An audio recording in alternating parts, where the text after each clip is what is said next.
everyone loves the idea of the full send on being a musician, but like the logistics of it are very challenging. Yeah, the reality is that it's really hard, and I mean, the band is not going to make enough money to support four people for like probably like 10 years, like, Yeah. yeah, you got to really so want to do it and be able to, reckon with the fact that you're not going to, be rich. I mean, or anything of the sort anytime soon. It's not like there's not a straight path to superstardom or anything like that. And it's really hard. I mean, you're in the van for like 4 to 8 hours every day.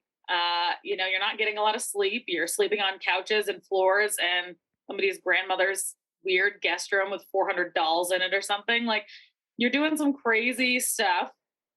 And I think a lot of people don't, they do that. And they're like, oh God, this isn't what I thought it was going to be. I mean, even me, like, I was like, I don't know what I thought it was going to be, but it wasn't this.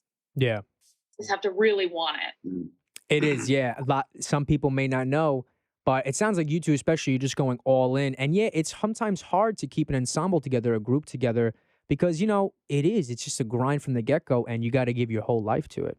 Basically, like Yeah, you said, absolutely. exactly. Like you said, yeah, being in a band, it could take off after a couple of years, or it may take a decade. And it is, it causes, you need a lot of resilience, 100%.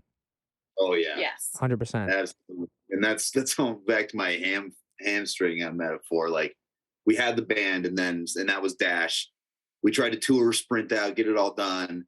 Members started dropping. We had tours booked. We're trying to replace members on tour. Yeah. And so eventually, I've always been a producer, so we're like, all right, let's lean into that. So let's take kind of our rock soul energy. We're going to play with beats, and we're going to do just the two of us. And looking back, that's one of the best decisions we made, because we can really focus on committing ourselves to the craft and to the hustle. And, that's just better longevity for us, at least. Yeah. Yeah. And that's awesome how you talked about that. Yeah. So basically, it sounds like the first iteration, you were in a band called Dash. Then it became Desperate Electric, the two of you, a power duo. So basically, talk a lot about adapting the music industry and adapting as musicians. It sounds like you two just realized, you saw the situation in front of you, and you just realized, you know what? We got to change. We got to evolve in order to push it forward.